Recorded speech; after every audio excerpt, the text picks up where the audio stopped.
Alright, so let's continue our lesson guys. Jadi hari ini kita ada di chapter ke-12 dan ke-13 ya. Kita rangkap jadi satu pertemuan untuk listening di bagian kedua dan bagian ketiga. Nah, seperti yang kita pelajari kemarin, jadi di listening nanti teman-teman akan diberikan soal yang jumlahnya itu ada 50 pertanyaan, teman-teman. Dan terbagi ke dalam 3 bagian, yaitu part A, namanya short conversations atau dialog pendek atau percakapan pendek gitu ya.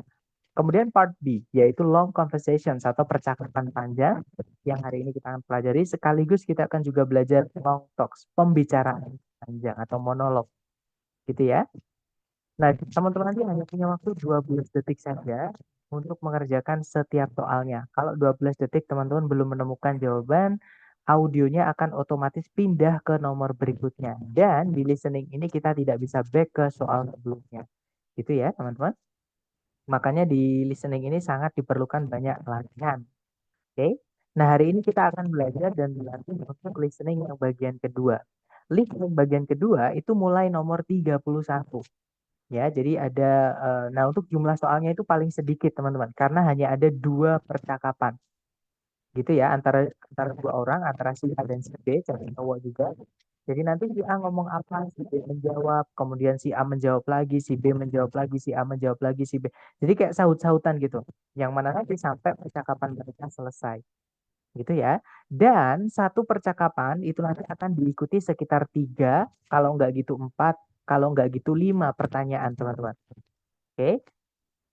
Nah, untuk tipsnya, sebelum teman-teman mendengarkan mereka berdua ini nanti memulai pembicaraan, teman-teman harus mendengarkan juga topik atau coverage yang disampaikan oleh pembuat soal. Karena biasanya topik atau coverage itu bisa membantu teman-teman untuk mengerucutkan vocab-vocab yang dipakai. Gitu ya. Jadi yang teman-teman dengar, oh itu ini karena pembahasannya ini, seperti itu. Nah, kemudian kalau teman-teman menemukan vocab yang teman-teman tidak tahu, itu tadi ngomong apa gitu, itu lewatin aja ya. Takutnya kalau teman-teman atau berhenti di satu kata yang teman-teman nggak tahu artinya, malah nanti teman-teman ketinggalan sisa ceritanya. Sedangkan kalau teman-teman tidak paham satu kata, tapi teman-teman mengikuti ceritanya, kata yang tidak teman-teman pahami itu bisa saja teman-teman apa namanya eh, pahami, maksudnya gini, disambungkan gitu. Teman-teman bisa sambungkan dengan konteksnya. Jadi berarti kata itu artinya apa? Seperti itu.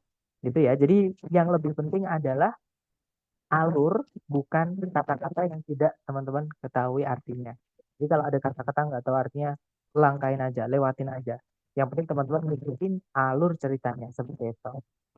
Nah, kemudian yang terakhir adalah biasanya di listening part B dan part C ini yang ditanyakan adalah details, teman-teman. Nah, details itu adalah informasi-informasi kecil dari yang teman-teman dengarkan. Makanya konsentrasi dan fokus di sini sangat perlu untuk dilatih selain repetisi. Gitu ya. Nah, detail itu adalah informasi mengenai 5W1H, misalnya apa, kalau nggak gitu siapa, kalau nggak gitu kapan, di mana, berapa, bagaimana, kenapa, dan lain-lain. Jadi maka teman-teman harus benar-benar memahami yang diucapkan. Gitu ya. Nah, mungkin sebelum kita ke latihan soal, adakah yang pengen tanyakan dulu? Silahkan kalau ada pertanyaan, teman-teman.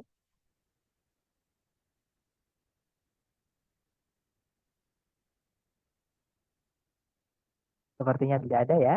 Baik, kalau gitu kita lanjut ke latihan.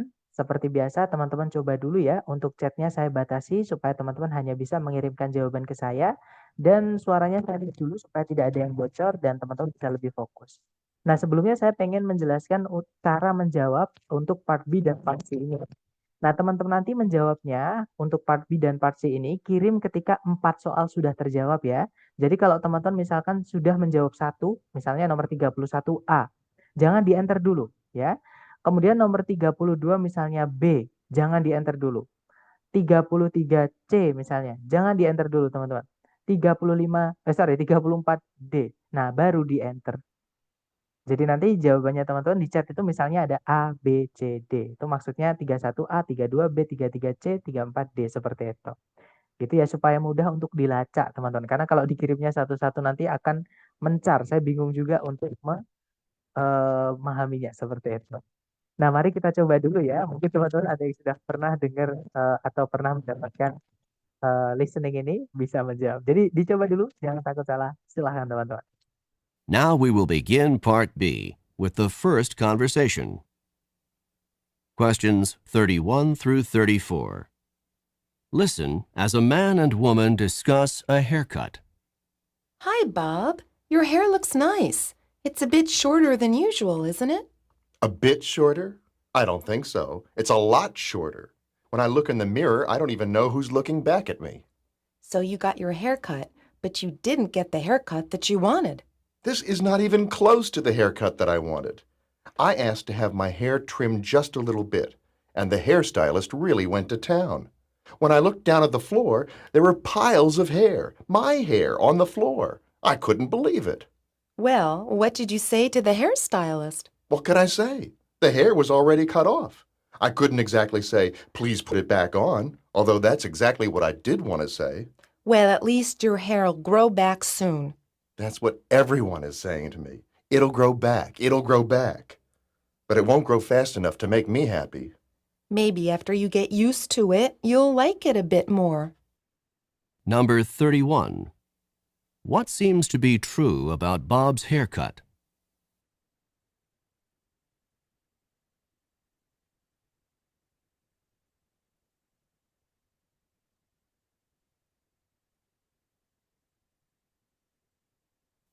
Number 32. How does Bob seem to feel about his haircut?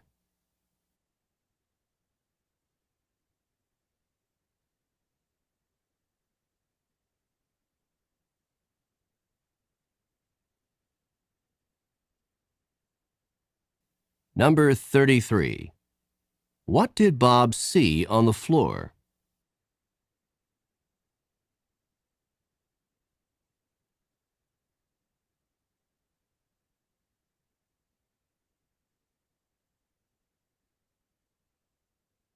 Number 34.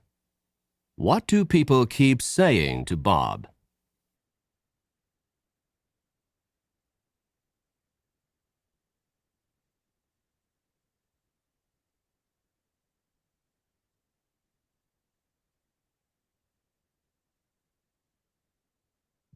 Oke, itu tadi teman-teman silahkan jawabannya dikirim di chat ya. Dan saya lihat tadi jawaban DCCC, CCDD, ACDC, ABDC, BCDC, CCCC, DDDB, AABA. Oke, kita cek bersama ya. Ada juga ABDC. Oke, kita cek bersama teman-teman. Kita dengarkan dulu, silahkan ya, jangan takut salah, dicoba dulu teman-teman. Hi, Bob. Your hair looks nice. It's a bit shorter than usual, isn't it? A bit shorter? I don't think so. It's a lot shorter. When I look in the mirror, I don't even know who's looking back at me. So you got your hair cut, but you didn't get the haircut that you wanted. This is not even close to the haircut that I wanted. I asked to have my hair trimmed just a little bit, and the hairstylist really went to town. When I looked down at the floor, there were piles of hair, my hair, on the floor. I couldn't believe it. Well, what did you say to the hairstylist? What could I say? The hair was already cut off. I couldn't exactly say, please put it back on, although that's exactly what I did want to say. Well, at least your hair'll grow back soon. That's what everyone is saying to me. It'll grow back, it'll grow back. But it won't grow fast enough to make me happy. Maybe after you get used to it, you'll like it a bit more. Nah, kurang lebih itu ya teman-teman. Jadi itu tadi adalah sebuah percakapan mengenai sebuah potongan rambut. Nah, jadi si cewek bilang, halo Bob, rambutmu kelihatan nice, kelihatan bagus gitu ya. Kayaknya agak sedikit pendekan daripada biasanya ya. Nah, kemudian Bob agak kurang ramah. Dia menjawab, a bit shorter, agak pendek kan? Saya rasa tidak demikian. Ini tuh jauh lebih pendek. Ketika saya melihat ke arah cermin, saya bahkan tidak mengenali siapa yang melihat balik ke arahku. Kemudian si cewek bilang, jadi kamu tuh potong rambut, tapi kamu tidak mendapatkan potongan rambut yang kamu inginkan. Dan Bob menjelaskan, ini tuh bahkan tidak mendekati potongan rambut yang saya inginkan. Nah, saya itu meminta supaya rambut saya itu dipangkas sedikit saja. Dan hairstylistnya itu benar-benar kegirangan atau lepas kendali. Gitu ya, menggila gitu. Went to town itu artinya terbawa suasana. Jadi kalau misalkan suasananya yang menggembirakan, terlalu gembira. Misalkan menyemangat gitu ya, membuat semangat, dia terlalu bersemangat. Jadi kayak went to town itu lepas kendali gitu, teman-teman. Nah, ketika aku melihat ke bawah ke arah lantai, ada banyak sekali tumpukan rambut. Rambutku di lantai. Tidak bisa aku percaya. Nah, kemudian si cewek bertanya, terus apa yang kamu katakan ke hairstylistnya? Bob menjawab, apa yang bisa aku katakan? Rambutnya udah dicukur semua. Aku nggak bisa bilang, tolong kembalikan lagi rambutku. Meskipun itu yang sebenarnya saya ingin katakan. Kemudian si cewek berusaha menghibur ya, dia bilang, jadi setidaknya, atau nggak apa-apa, setidaknya rambutmu akan segera tumbuh lagi. Nah, tapi Bob dengan kesal dia bilang, itu yang orang-orang terus-menerus katakan padaku, itu bakal tumbuh lagi, itu bakal tumbuh lagi. Tapi rambutku itu tidak akan tumbuh cukup cepat untuk membuatku senang. Kemudian si cewek masih berusaha menghibur, dia bilang, mungkin setelah kamu terbiasa dengan rambut baru, kamu akan menyukainya sedikit. Oke, kita dengarkan soalnya. Number 31. What seems to be true about Bob's haircut? Nah, apa yang terdengar benar atau apa yang nampaknya benar mengenai potongan rambutnya Bob yang baru maksudnya, gitu ya. Nah, Bob tadi tuh kesal, teman-teman, karena dia tuh cuma pengen dipangkas sedikit saja rambutnya. Nah, tapi hairstylistnya tadi went to town atau menggila tadi, akhirnya sangat pendek rambutnya Bob sekarang, gitu ya. Nah, jadi jawaban yang paling tepat adalah yang alpha. The haircut is unusually short. Jadi potongan rambutnya si Bob itu sangatlah pendek atau tidak biasa pendek. Maksudnya ya sangat pendek gitu teman-teman. Gitu ya. Kalau yang Bravo ini merupakan potongan rambutnya Bob yang pertama kali. Nah, tadi dari percakapan tidak ada ya keterangan ini potongan rambutnya Bob yang keberapa. Jadi kita tidak bisa menjawab yang Bravo, teman-teman. Kalau yang Charlie, Bob itu tidak tahu atau tidak yakin siapa yang telah memberinya potongan rambut tersebut. Bukan ya teman-teman, karena dia jelas-jelas pergi ke haircut, ke salon gitu ya, ke pangkas rambut gitu, barbershop gitu ya. Kalau yang Delta, rambutnya Bob itu masih menyentuh tanah atau menyentuh lantai, berarti saking panjangnya itu sampai menyentuh tanah. Bukan ya teman-teman, karena rambutnya Bob yang sekarang atau yang baru itu sudah sangat pendek.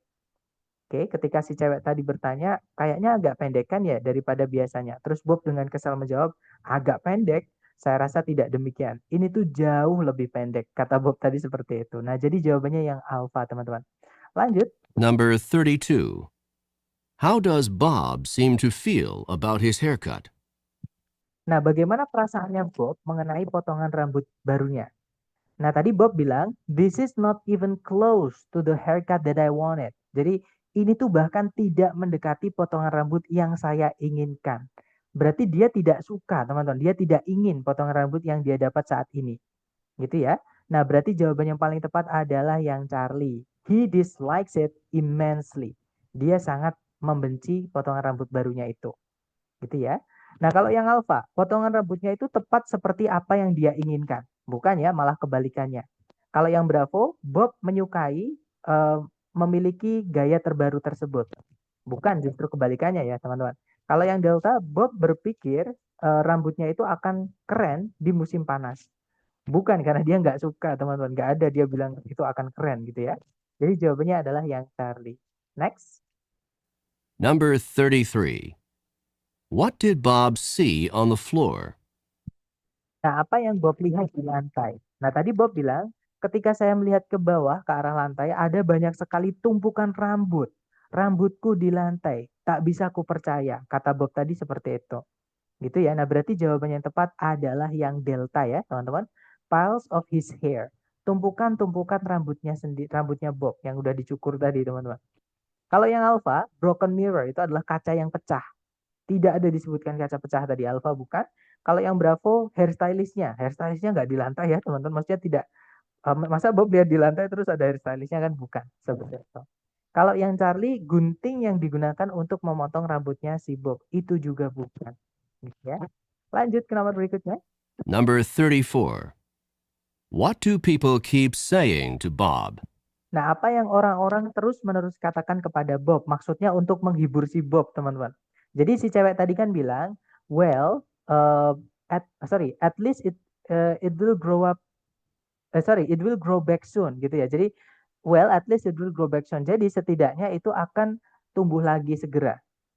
Nah, tapi Bob tadi dengan kesal bilang, "That's what everyone is saying to me. It will grow back, it will grow back." Gitu ya. Jadi itu yang orang-orang terus-menerus katakan padaku. Itu bakal tumbuh lagi, itu bakal tumbuh lagi. Nah, tapi itu tidak akan tumbuh cukup cepat untuk membuatku senang. Nah, jadi jawabannya tepat untuk pertanyaan apa yang orang-orang terus-menerus katakan pada Bob adalah yang Charlie ya. It will grow back. Rambutmu bakal tumbuh lagi seperti itu. Bukan yang alpha ya. Kalau yang alpha, you should become a hairstylist. Kamu sebaiknya atau kamu harus menjadi seorang hairstylist. Tadi tidak ada orang yang bilang gitu ke Bob. Jadi alpha bukan. Kalau yang Bravo, please put it back on. Tolong kembalikan lagi rambutku. Itu yang Bob katakan, yang ingin sebenarnya Bob katakan kepada si hairstylist. Pertanyaannya adalah yang orang-orang katakan kepada Bob. Jadi bukan yang Bravo ya. Kalau yang Delta, rambutnya itu tidak akan tumbuh cukup cepat. Nah, kalau itu omongannya Bob sendiri, teman-teman ya, kepada si cewek tadi. Pertanyaannya adalah yang orang-orang katakan kepada Bob. Jadi adalah yang Charlie. Lanjut. Oke, kita lanjut ke audio kedua untuk listening part B. Dicoba lagi, jangan takut salah. Silahkan, teman-teman. Questions 35 through 38. Listen to a conversation about a man's great-grandmother. I talked to my great-grandmother on the phone this morning. Your great-grandmother? Do you talk with her often? I try to call her at least once a week. She's a really wonderful woman, and she's over 85 years old. I enjoy talking to her because she's so understanding and because she gives me good advice. What advice did she have for you today? She told me to be careful because a big storm is coming. She said that a big storm is coming? Is she a weather forecaster? Not exactly. She says that she can feel it in her bones when a storm is coming. I know it sounds funny, but when she feels it in her bones that a storm is coming, she's usually right. That's not actually so funny. When people get older, the tissue around their joints can become stiff and swollen. Just before a storm, the air pressure often drops, and this drop in air pressure can cause additional pressure and pain in swollen joints. So when your great-grandmother tells you she thinks a storm is coming, she probably has some aching in her joints from the decreasing air pressure. Then I had better pay more attention to my great-grandmother's weather forecasts. Number 35. How often does the man usually talk to his great-grandmother?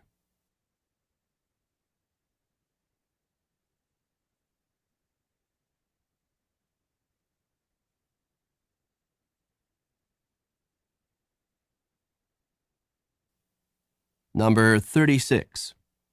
What did the man's great-grandmother tell him on the phone this morning?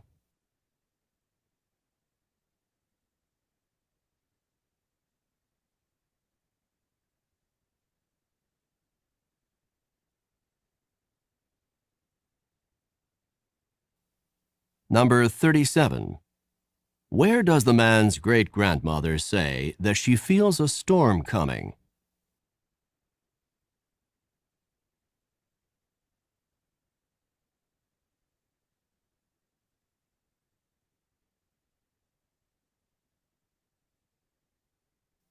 Number 38. What will the man probably do in the future?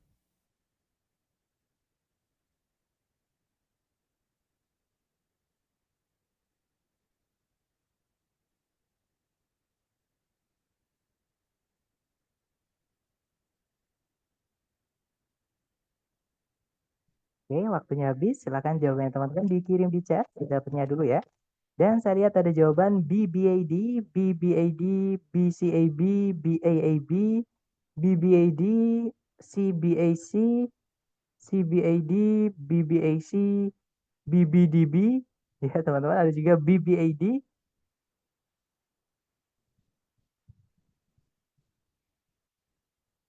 Ada juga ABD, ada BBAD. Oke, kita cek bersama ya. Kita dengarkan kembali dulu. Silahkan teman-teman.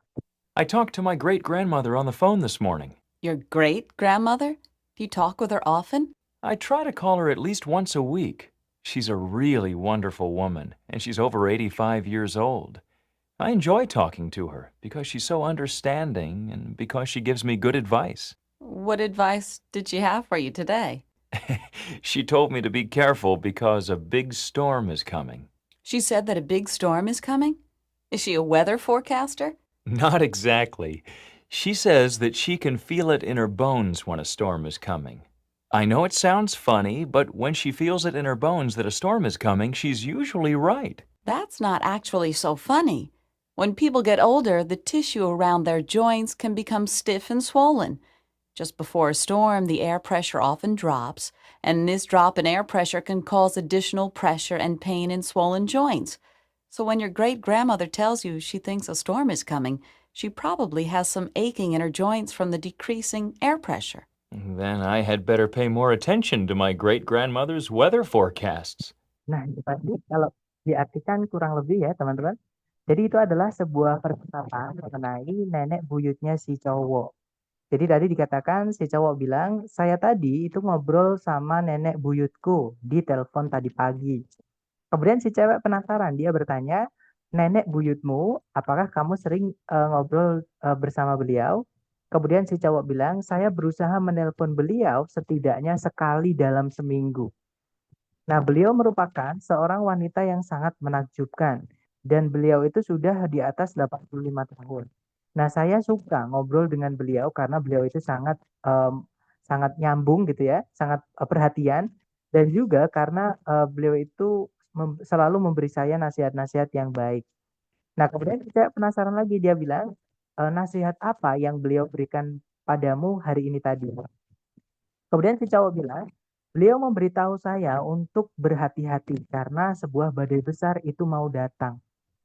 Nah, si cewek bertanya lagi, beliau bilang kalau badai besar mau datang, apakah beliau seorang peramal cuaca? Si cowok menjelaskan, sebenarnya bukan. Nah, beliau itu berkata bahwa beliau bisa merasakannya di tulang-tulangnya ketika badai itu mau datang. Nah, saya tahu memang kedengaran lucu atau aneh atau konyol gitu ya. Tapi ketika beliau merasakannya di tulang-tulang beliau bahwa badai mau datang, beliau itu biasanya benar. Nah, kemudian si cewek ternyata punya penjelasan ilmiahnya, teman-teman. Nah, kadang memang kalau part B seperti ini. Di situ dijelaskan itu sebenarnya sama sekali tidak lucu atau aneh gitu ya. Jadi ketika orang-orang itu beranjak tua, jaringan di sekitar persendian mereka itu dapat menjadi atau bisa menjadi tegang dan bengkak. Tepat sebelum badai, tekanan udara seringkali menurun. Dan penurunan dalam tekanan udara ini dapat menyebabkan tekanan tambahan dan rasa sakit tambahan di persendian yang bengkak. Jadi ketika nenek buyutmu memberitahumu beliau itu merasakan badai mau datang, beliau mungkin merasakan rasa sakit di persendian beliau dari tekanan udara yang menurun. Nah, kemudian si cowok bilang, kalau gitu aku sebaiknya lebih memperhatikan ramalan cuaca nenek buyutku. Oke, kita dengarkan ya soalnya. Number 35. How often does the man usually talk to his great-grandmother? Nah, seberapa sering si cowok tadi itu biasanya ngobrol dengan nenek buyutnya? Nah, tadi si cowok bilang, I try to call her at least once a week. Saya berusaha menghubungi beliau setidaknya sekali dalam seminggu. Nah, berarti jawaban yang tepat adalah yang berapa ya, teman-teman? Every week, setiap minggu. Kalau yang alpha itu every evening, setiap malam. Bukan ya? Kalau yang Charlie, every Sunday, setiap hari minggu. Atau hari Ahad gitu teman-teman. Bukan ya, jadi harinya tidak disebutkan. Tapi yang pasti dalam 7 hari dia menghubunginya setidaknya sekali seperti itu. Kalau yang delta setiap bulan, bukan juga ya. Lanjut, jadi jawabannya adalah yang berapa? Lanjut ke nomor berikutnya. Number 36. What did the man's great-grandmother tell him on the phone this morning? Nah, apa yang nenek buyutnya si cowok itu beritahukan kepada si cowok di telepon tadi pagi? Nah, jadi ini maksudnya merujuk ke pertanyaan yang si cewek tadi, teman-teman. Cewek tadi kan tanya, what advice did she have for you today? Jadi nasihat apa yang beliau berikan padamu hari ini tadi? Terus si cowok bilang, beliau memberitahu saya supaya berhati-hati karena badai besar mau datang. Nah, jadi jawaban yang tepat adalah yang bravo ya, bahwa sebuah badai mau datang. Oke. Kalau yang alfa bahwa beliau itu sudah berumur 85 tahun. Itu yang ngomong yang cowok, teman-teman. Bukan nenek buyutnya yang cowok ke cowok. Itu tadi si cowok ngomong umurnya nenek buyutnya kepada si cewek yang diajak ngomong tadi. Bukan yang alfa ya. Pertanyaannya yang dikatakan nenek buyutnya si cowok kepada si cowok. Seperti itu. Kalau yang Charlie bahwa beliau itu berada pada tekanan yang sangat berat atau besar. Bukan ya, itu maksudnya penjelasannya si cewek tadi, teman-teman. Jadi ketika orang itu beranjak sepuh atau sudah tua gitu ya, persendiannya itu eh, bengkak dan ya kadang sakit gitu, terutama kalau ada tekanan udara yang menurun. Maksudnya seperti itu. Jadi bukan yang Charlie ya, teman-teman. Yang Delta bahwa nenek buyutnya si cowok itu ingin menjadi seorang peramal cuaca. Tidak ada keterangan bahwa nenek buyutnya si cowok tadi pengen jadi peramal cuaca. Jadi Delta bukan. Lanjut ke nomor berikutnya. Number 37. Where does the man's great-grandmother say that she feels a storm coming? Nah, di mana nenek buyutnya si cowok itu berkata bahwa beliau itu merasakan badai mau datang. Nah, tadi dikatakan beliau itu merasakan badai mau datang adalah in her bones, jadi di tulang-tulangnya. Gitu ya. Jadi jawabannya yang alpha, teman-teman, in her bones. Gitu ya. Kalau yang delta in her ears, di telinganya. Bukan, tadi nggak ada keterangan telinganya nenek buyutnya si cowok, bukan ya. Kalau yang Charlie di kaki-kakinya. Bukan ya, teman-teman. Kalau yang delta di kepalanya itu juga bukan. Ini yang tetap adalah yang alpha. Lanjut ke nomor berikutnya. Number 38. What will the man probably do in the future? Apa yang si cowok kemungkinan akan lakukan di masa yang akan mendatang. Nah, ini maksudnya merujuk kepada jawabannya si cowok di akhir tadi, teman-teman. Setelah si cewek itu memberikan penjelasan yang agak panjang tadi ya mengenai bahwa pernyataan kalau orang sepuh itu bisa merasakan badai mau datang itu ada alasan ilmiahnya tadi yang panjang tadi. Nah, si cowok tadi terus bilang, then I had better pay more attention to my great grandmother's weather forecast. Kalau diartikan, kalau gitu aku sebaiknya lebih mendengarkan atau lebih memperhatikan ramalan cuaca dari nenek buyutku. Nah, berarti jawaban yang paling tepat adalah yang delta. Ya, believe his great grandmother's predictions about the weather. Mempercayai prediksi-prediksi mengenai cuacanya nenek buyutnya. Seperti itu. Lanjut ke part C, teman-teman ya. Jadi listening yang bagian terakhir itu adalah yang part C ya. Di part C ini nanti adalah sebentar. Sepertinya ada yang ingin bertanya. Silakan Miss. Sebentar, saya mute ya. Boleh di unmute Miss, silakan Miss. Mister, maaf tadi boleh ngeliat yang jawaban sebelum ini? Yang nomor berapa Miss? Apakah yang Yang 38 atau 37? yang 37. 37, silakan. 37, 36, maaf. 36, oke. Oh iya, ini tadi apa ya jawabannya? Jawabannya adalah yang Bravo, Miss. That song was Bukan yang ini. Setelahnya coba. Setelahnya atau sebelumnya? Ini udah ya yang Number 36. Number 37. Atau yang ini?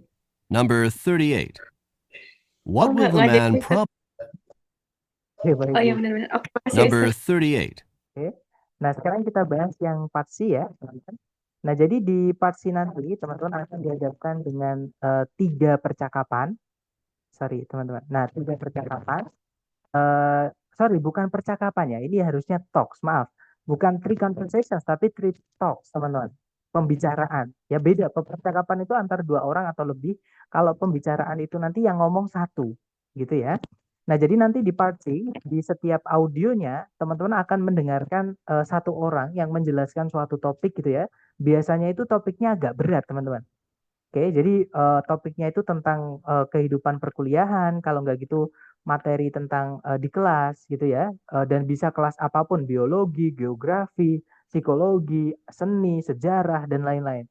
Jadi dan biasanya itu hubungannya dengan kalau misalnya sejarah ya, sejarah Amerika, kalau nggak gitu seni itu ya seni-seni ya, kalau nggak Timur Tengah, Eropa, kalau nggak gitu Amerika gitu. Jadi nggak jauh-jauh lah di situ teman-teman. Seperti itu. Jadi jauh dari budaya kita, maksudnya dari sejarah kita. Jadi agak mungkin nggak familiar. Tapi kalau teman-teman sering latihan, insya Allah akan mudah seperti itu. Itu ya teman-teman. Jadi di sini nanti pastinya vocabnya lumayan tinggi-tinggi. Cuman secara teknis menurut saya ya personally ini tuh lebih mudah karena teknisnya yang ngomong satu orang. Jadi kita tidak mendengarkan perang argumen. Jadi hanya sudut pandang satu orang, penjelasan dari satu orang seperti itu. Gitu ya. Nah, nanti tipsnya itu sebenarnya sama dengan part B, teman-teman. Sebelum teman-teman mendengarkan orang ini ngomong, nanti teman-teman harus mendengarkan petunjuk dari si pembuat soal. Jadi orang ini siapa? Biasanya nanti disebutkan. Kalau nggak gitu, apa yang orang ini kemungkinan akan sampaikan tentang apa gitu. Gitu ya. Kalau nggak gitu, orang ini di mana? Nah, tujuannya itu supaya menggiring teman-teman untuk mengerucutkan vocab-vocab yang dipakai nanti. Untuk memudahkan teman-teman menentukan vocab yang dipakai. Jadi ya kalau misalkan mendengar kata ini, karena topiknya ini, berarti artinya itu. Maksudnya seperti itu gitu ya. Jadi kalau nggak ada ini, teman-teman bisa kemana-mana kalau mendengarkan satu kata yang memiliki banyak arti atau multiple meanings seperti itu. Gitu ya, makanya ini sangat penting. Kemudian kalau teman-teman menemukan vocab yang teman-teman nggak tahu artinya, lewati saja. Karena yang lebih penting adalah alur ceritanya. Seperti itu. Jadi biasanya kata yang kita nggak tahu artinya itu bisa kita akali atau kita cocokologi teman-teman. Ya, dengan konteks di mana kata itu disebutkan. Jadi kayak disambungin lah gitu. Nah, ini misalkan ngomongin ini, berarti itu pasti ada hubungannya dengan ini. Nah, seperti itu. Nanti kayaknya ada di soal yang sesi malam ini. Kemudian berikutnya, sama kayak di part B juga, teman-teman harus fokus dengan detail-detail di dalamnya. Sekali lagi, maka konsentrasi dan fokus di sini harus benar-benar diperkuat. Latihan, latihan, latihan gitu ya, teman-teman. Nah, detail itu maksudnya yaitu tadi 5W1H. Kapan, mana, siapa, mengapa, bagaimana, dan lain-lain. Gitu ya, teman-teman. Nah, mungkin sebelum kita latihan nih, ada yang pengen ditanyakan dulu dari teman-teman. Silakan kalau ada pertanyaan, teman-teman.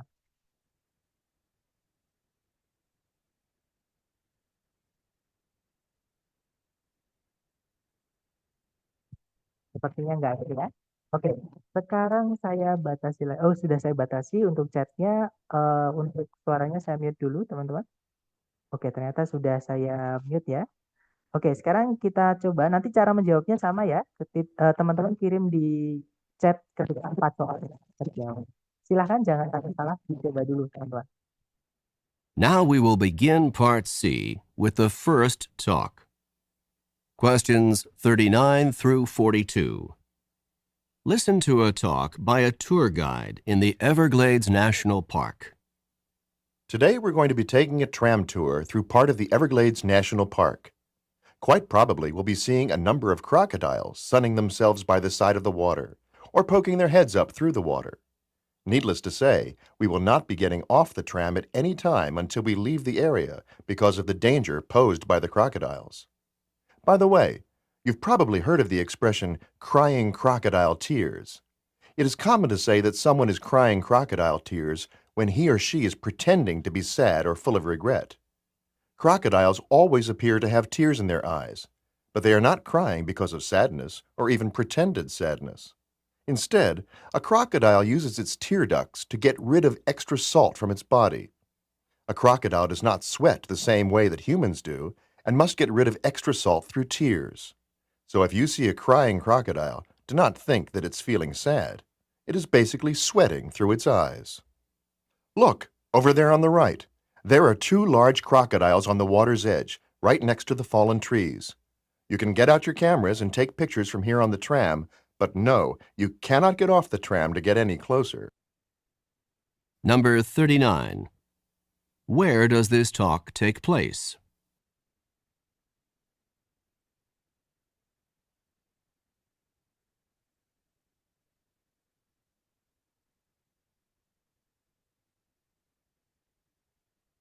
Number 40.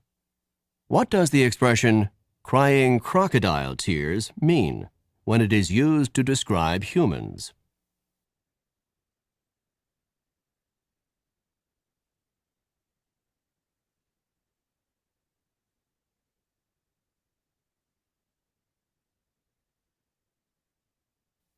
Number 41.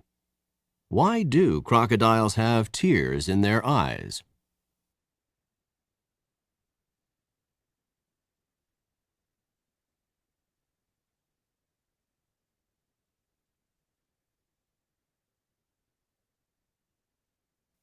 Number 42. What does the tour guide recommend?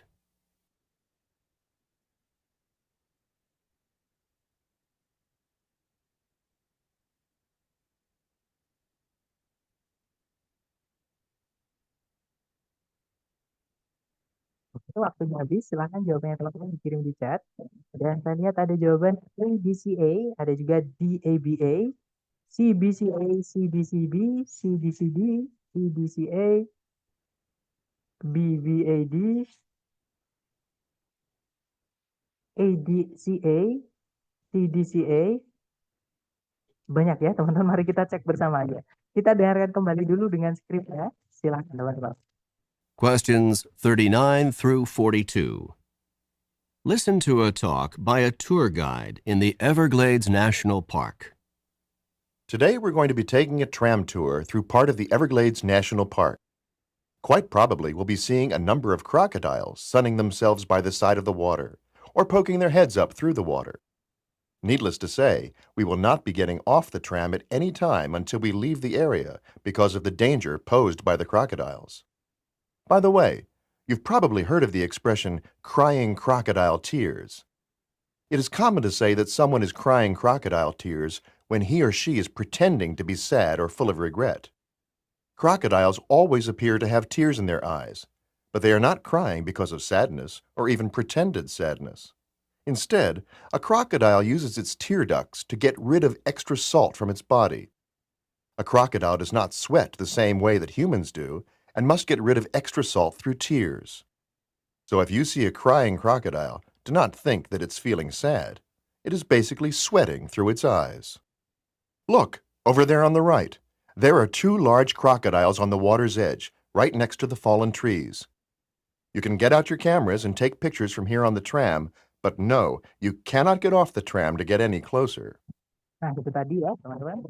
Jadi kalau diartikan kurang lebih, nah itu tadi adalah sebuah pembicaraan oleh seorang pemandu wisata di Taman Nasional Everglades. Jadi dikatakan, hari ini kita akan melakukan perjalanan menggunakan tram gitu ya, melalui daerah atau bagian dari Taman Nasional Everglades.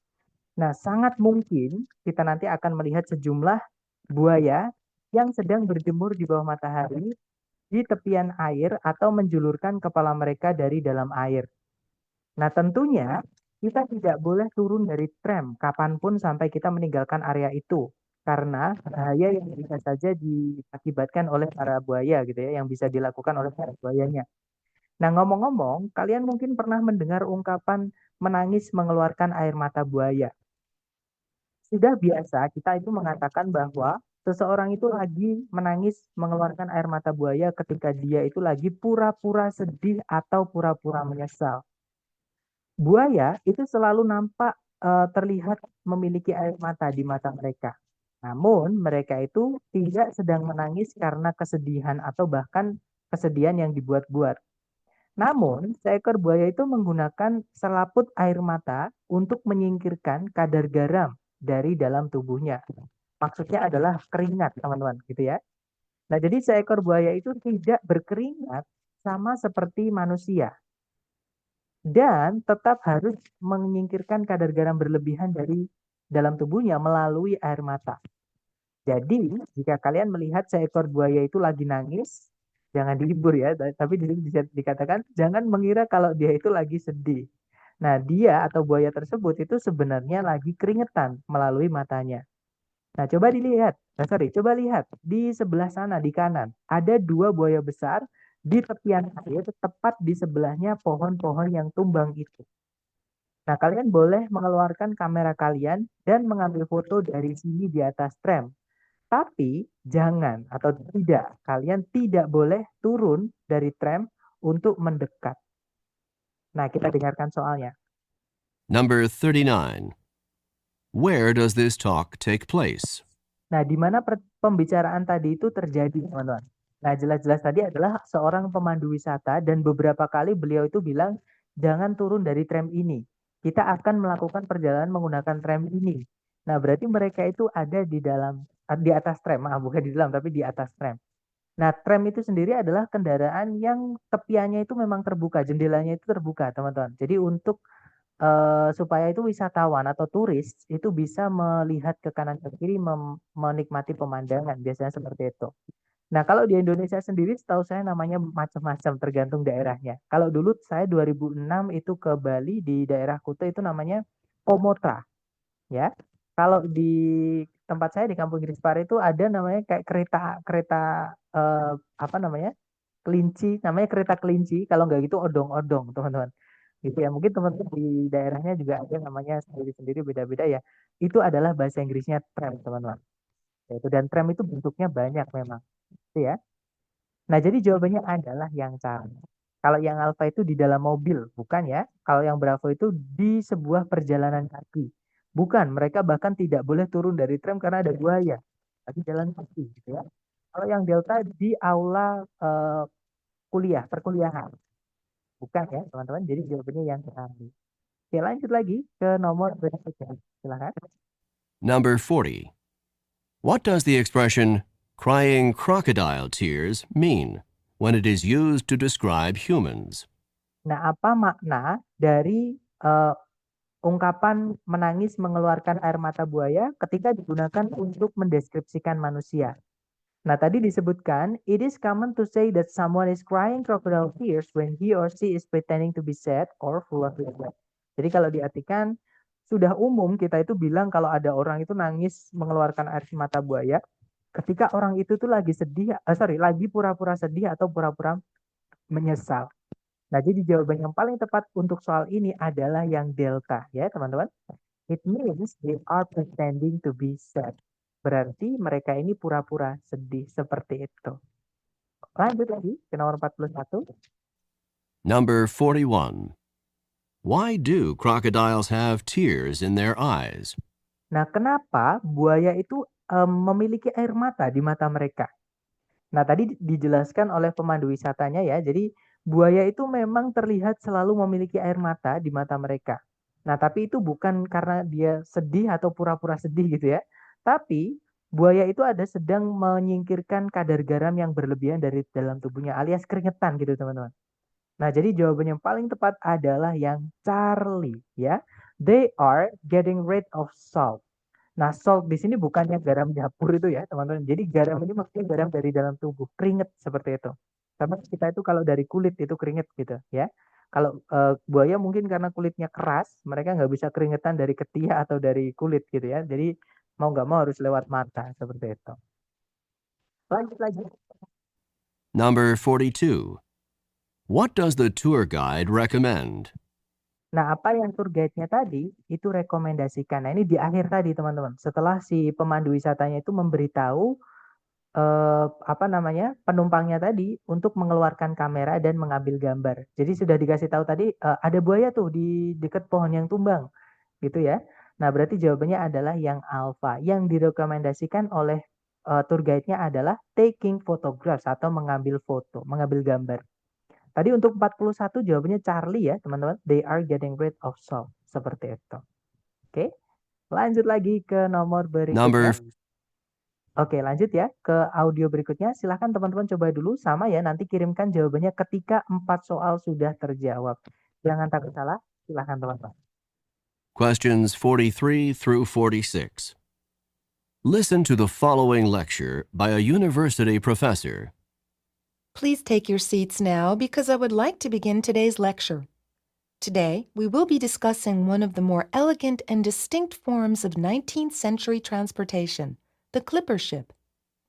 Clipper ships of the 19th century were the graceful, multi-sailed, ocean-going vessels that were designed for maximum speed. They were given the name clipper ship in reference to the fact that they clipped along at such a fast rate of speed. Clipper ships were constructed with a large number of sails in order to maximize their speed.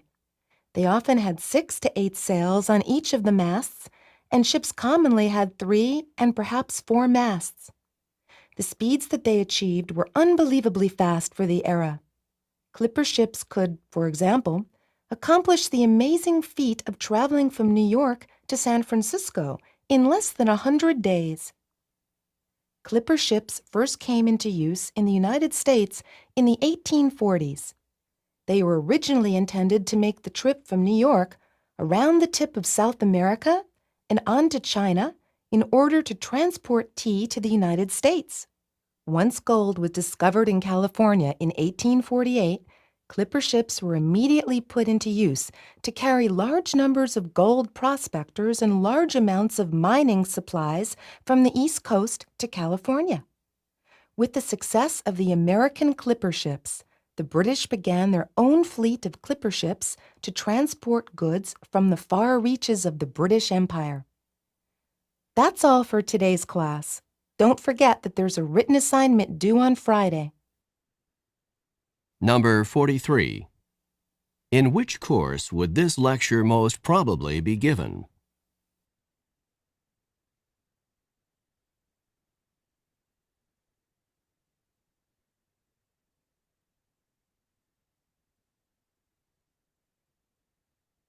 Number 44. What is the most likely meaning of the expression to clip along?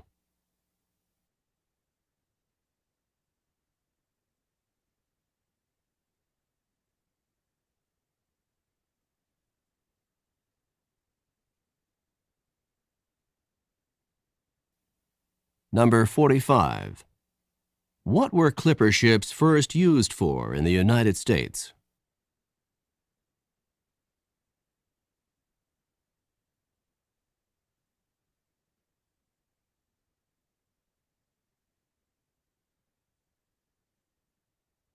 Number 46. What does the professor remind the students about?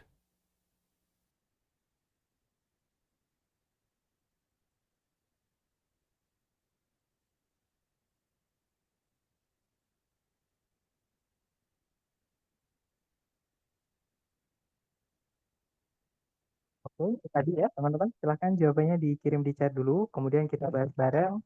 Dan saya lihat jawaban teman-teman ada CBAD, ada juga CBBB, ada juga ACDB, ABCB, CABA, BADB, CBAC, BBBA, CBBB. Oke, BBDB, CBBC. Oke, kita cek bersama ya teman-teman. ABCB juga ada. Kita dengarkan dulu, silahkan teman-teman. Questions 43 through 46. Listen to the following lecture by a university professor. Please take your seats now because I would like to begin today's lecture. Today, we will be discussing one of the more elegant and distinct forms of 19th century transportation, the clipper ship. Clipper ships of the 19th century were the graceful, multi-sailed, ocean-going vessels that were designed for maximum speed. They were given the name clipper ship in reference to the fact that they clipped along at such a fast rate of speed. Clipper ships were constructed with a large number of sails in order to maximize their speed. They often had 6 to 8 sails on each of the masts, and ships commonly had 3 and perhaps 4 masts. The speeds that they achieved were unbelievably fast for the era. Clipper ships could, for example, accomplish the amazing feat of traveling from New York to San Francisco in less than 100 days. Clipper ships first came into use in the United States in the 1840s.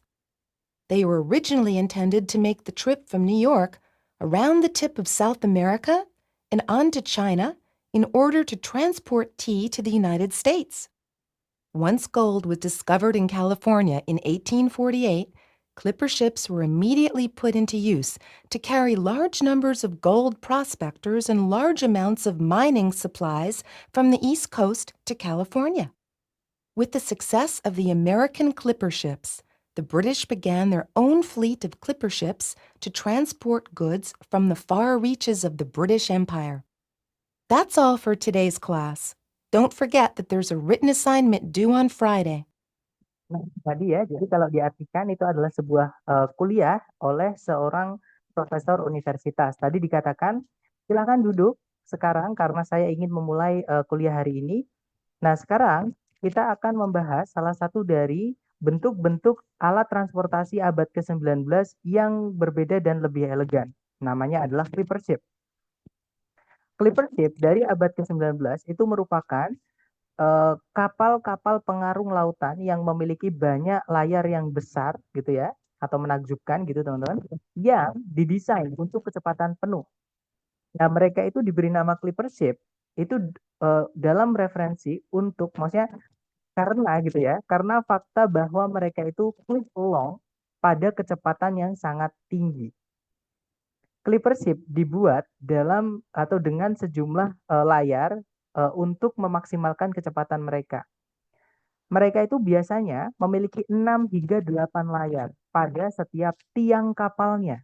Dan kapal-kapal waktu itu tuh umumnya memiliki 3 dan mungkin 4 tiang kapal. Kecepatan yang mereka bisa capai itu sangatlah cepat untuk eranya.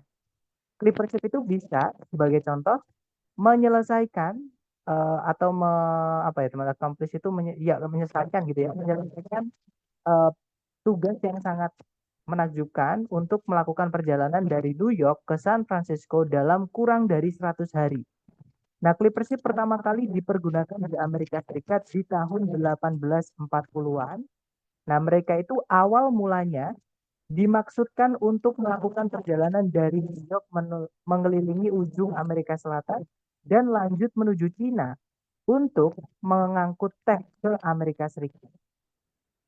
Ketika emas ditemukan di California di tahun 1848, clipper ship itu langsung segera dialihfungsikan untuk mengangkut sejumlah besar pencari emas dan sejumlah besar persediaan tambang dari pantai timur menuju California.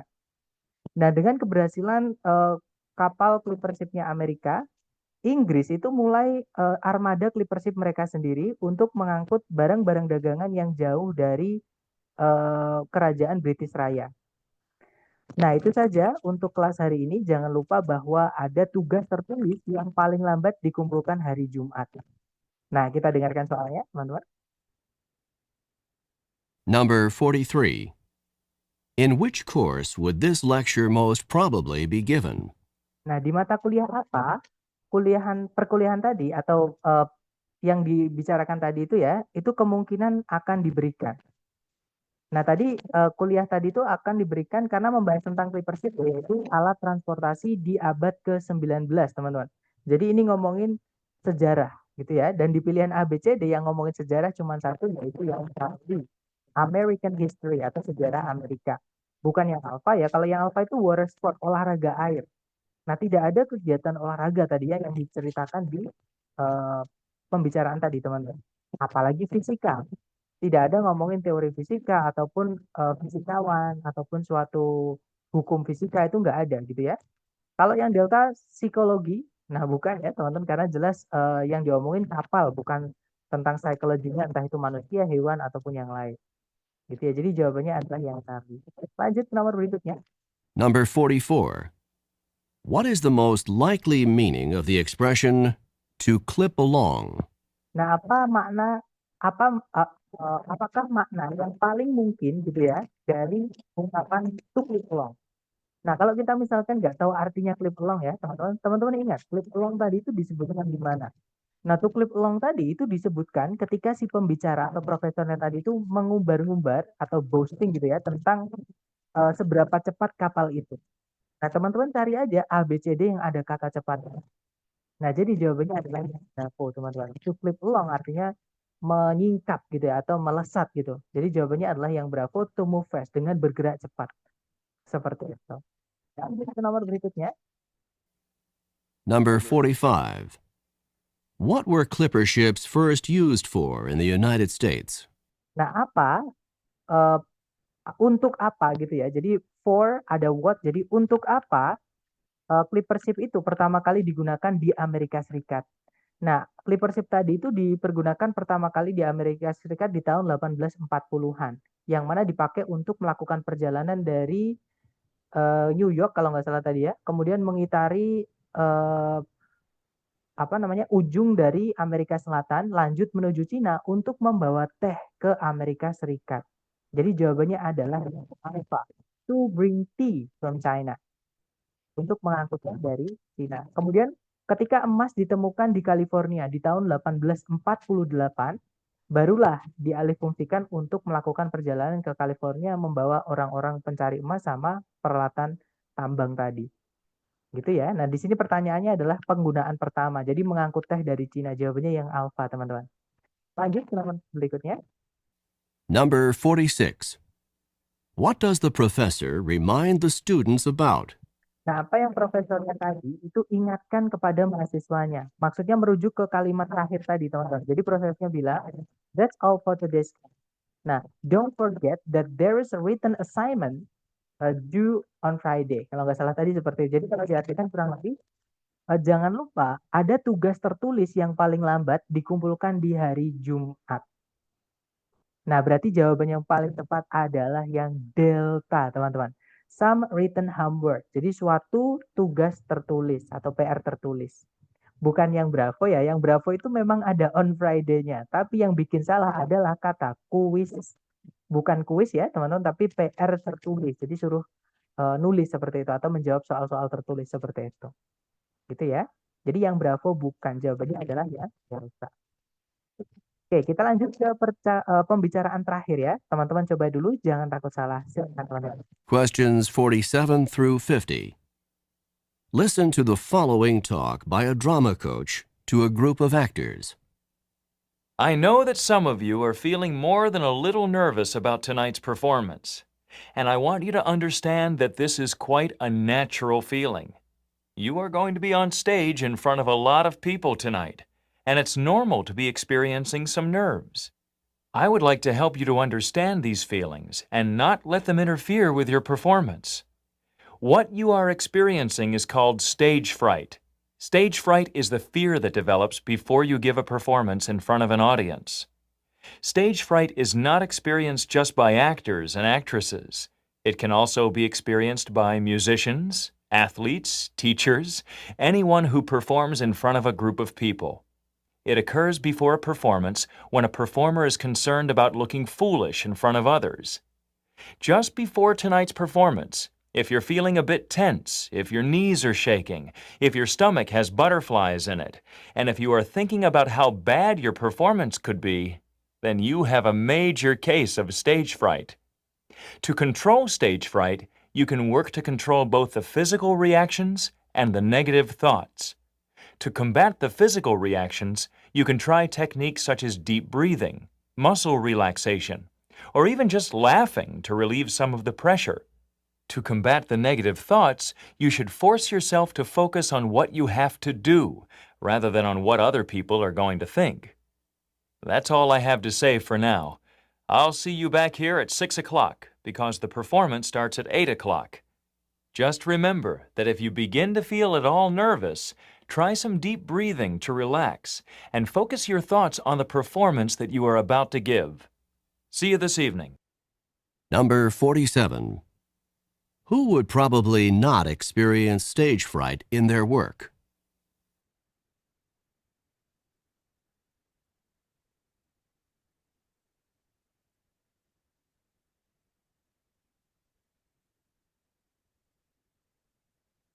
Number 48.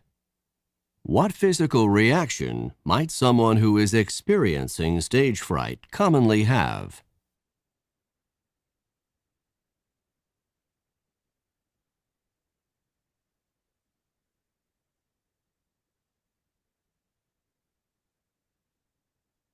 Number 49. How can someone combat the negative thoughts associated with stage fright?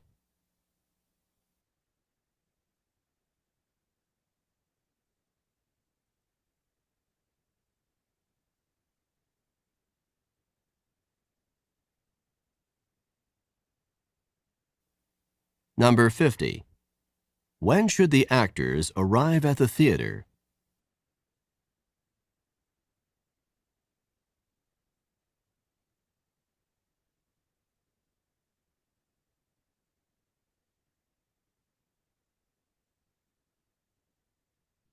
Oke, waktunya habis. Dan saya lihat teman-teman menjawab antara AC/DC, ada juga ABBC, ada juga DCBC, ADDC, Oke, kita cek bersama ya, teman-teman. Kita dengarkan kembali dulu dengan skripnya supaya ada juga CDDD.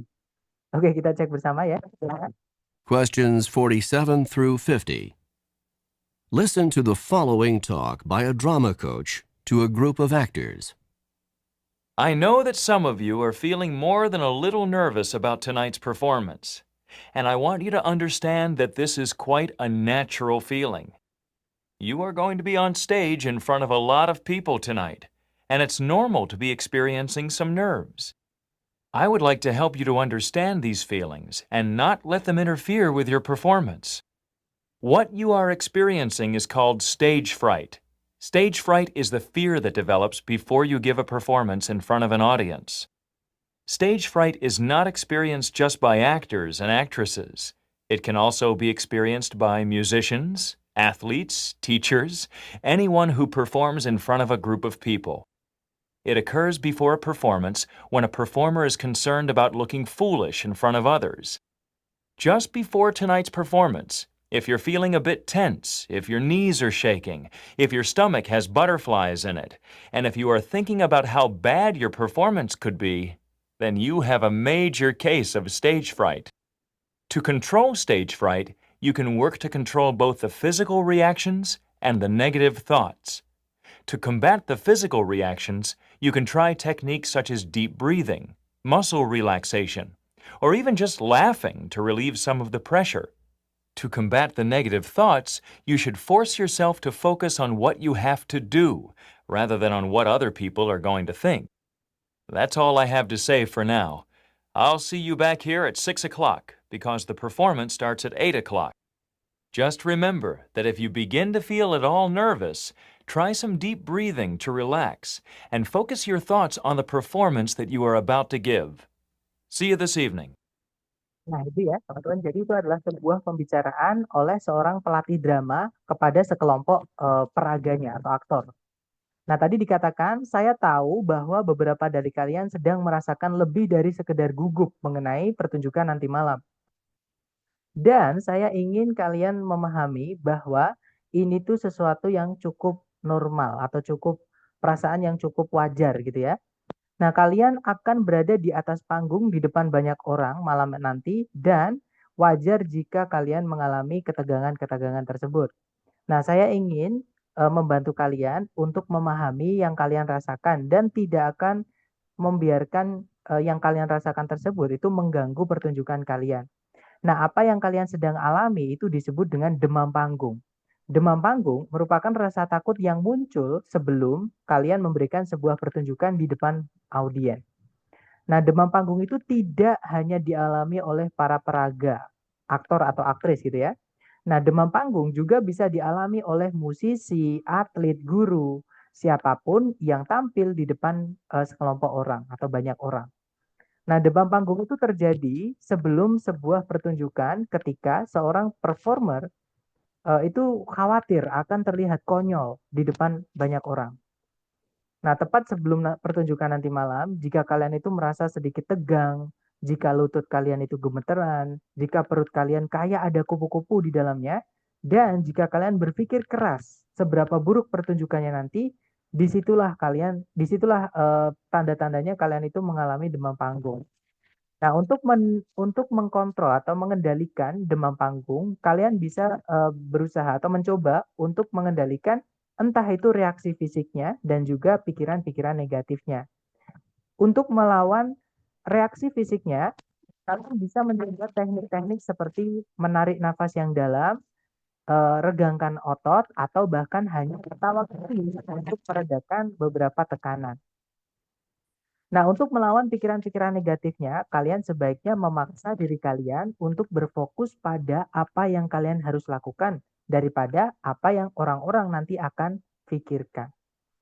Gitu ya. Nah, kemudian itu saja yang saya harus katakan hari ini atau sekarang.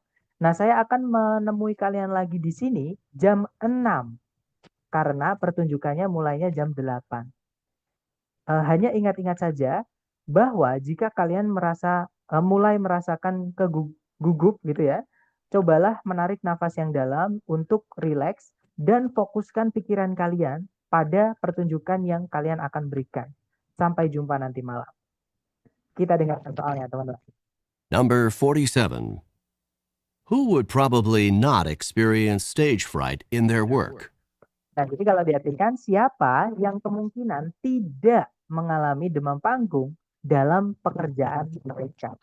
Nah, tadi disebutkan demam panggung itu dialami oleh siapapun yang kerjaannya itu dilihat banyak orang, teman-teman, atau yang tampil di depan banyak orang. Gitu ya. Nah, di sini pertanyaannya yang tidak mengalami demam panggung. Jadi yang pekerjaannya itu tidak dilihat banyak orang. Nah, jadi jawabannya adalah yang alpha ya, writers, penulis. Para penulis itu nggak perlu dilihat orang. Misalkan mereka di kamar mereka sendiri itu bisa nulis, bisa kerja. Sedangkan yang bravo, aktor itu yang si pelatih tadi ajak ngobrol ya, atau yang dikasih tahu tadi sama coachnya. Kemudian musisi tadi disebutkan sebagai contoh orang-orang lain atau profesional yang lain yang bisa saja mengalami demam panggung. Atlet juga sama. Ada satu lagi yaitu guru tadi juga bisa. Seperti itu. Jadi jawabannya yang alfa yang tidak mengalami demam panggung dalam pekerjaan mereka. Lanjut nomor 48. Number 48. What physical reaction might someone who is experiencing stage fright commonly have? Nah, jadi reaksi fisik yang manakah di antara berikut ini yang mungkin seseorang dengan demam panggung miliki? Nah, tadi ada beberapa yang disebutkan ya, teman-teman, kita cek aja ABC. Yang alfa, dia akan melihat kupu-kupu. Nah, kupu-kupu tadi itu bukan dilihat, teman-teman. Jadi kupu-kupu itu hanya sebagai perumpamaan ya. Tadi itu disebutkan, if your stomach has butterflies in it. Jadi kalau diartikan itu, jika perut kalian itu seperti ada kupu-kupunya. Nah, itu bukan berarti kayak ada kupu-kupunya beneran, bukan, teman-teman. Jadi kayak kita itu kayak gatel di dalam perut tapi nggak bisa digaruk gitu. Nah, atau kita bisa biasanya nyebutnya grogi lah gitu ya, nggak nyaman dengan gerak tubuh kita kayak gerak-gerik nggak jelas gitu. Nah, itu grogi. Jadi yang alfa bukan ya, kupu-kupunya tidak dilihat, teman-teman. Kalau yang bravo dia akan mematahkan satu kakinya. Itu juga bukan, terlalu ekstrim juga tidak disebutkan. Kalau yang tadi dia akan mendapatkan atau memiliki lutut yang gemeteran. Nah, ketemu. Jawabannya adalah yang Charlie. Kalau yang delta dia akan berhenti bernafas. Nah, itu bukan demam panggung ya, teman-teman. Itu adalah meninggal dunia, seperti itu. Nah, jadi jawabannya yang Charlie. Lanjut ke nomor 49. Number 49. How can someone combat the negative thoughts associated with stage fright? Nah, pertanyaannya bagaimana seseorang itu bisa melawan pikiran-pikiran negatif yang berhubungan dengan demam panggung?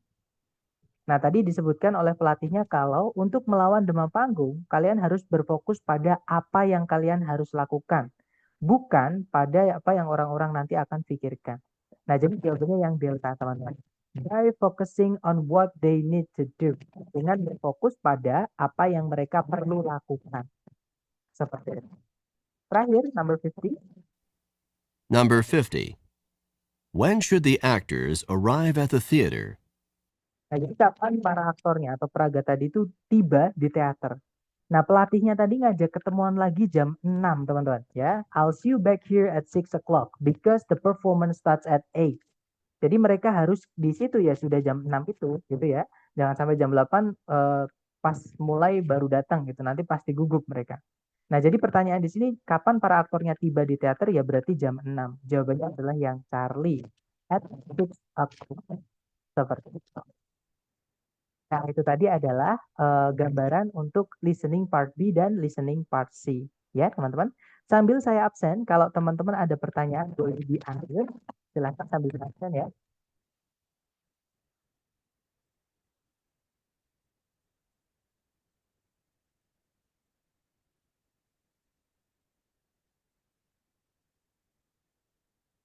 Oke, sudah selesai saya absen, teman-teman. Mungkin ada pertanyaan, silahkan. Mr. Salt dengan salty sama enggak ya? Contohnya salty air. Nah, salty itu adalah kata sifat ya, artinya asin, teman-teman. Kalau salt itu kata bendanya, ya artinya adalah garam. Atau kalau merujuk ke fisiologis itu biasanya keringat. Tapi kalau ngomongin tentang bumbu, salt itu garam. Seperti itu, teman-teman. Kalau salty kata sifatnya, artinya berarti asin. Salty air berarti udara yang asin gitu ya, teman-teman. Seperti itu. Jadi kalau yang biasanya tambahan-tambahan Y di akhir itu adalah kata sifat. Oke, mungkin ada pertanyaan lagi? Itu vocab ya, teman-teman. Dan vocab ini cukup penting ya, terutama di listening sama reading. Di structure juga penting sih, nggak kalah penting juga, tapi yang lebih penting atau paling penting itu di bagian listening sama reading untuk vocab. Jadi kalau dapat vocab baru mohon ditulis, teman-teman. Sepertinya nggak ada pertanyaan lagi, atau nanti kalau ada pertanyaan boleh japri aja ya, teman-teman. Terima kasih atas kehadiran teman-teman hari ini. I'll see you back again. The last I say, Assalamualaikum warahmatullahi wabarakatuh, and see you.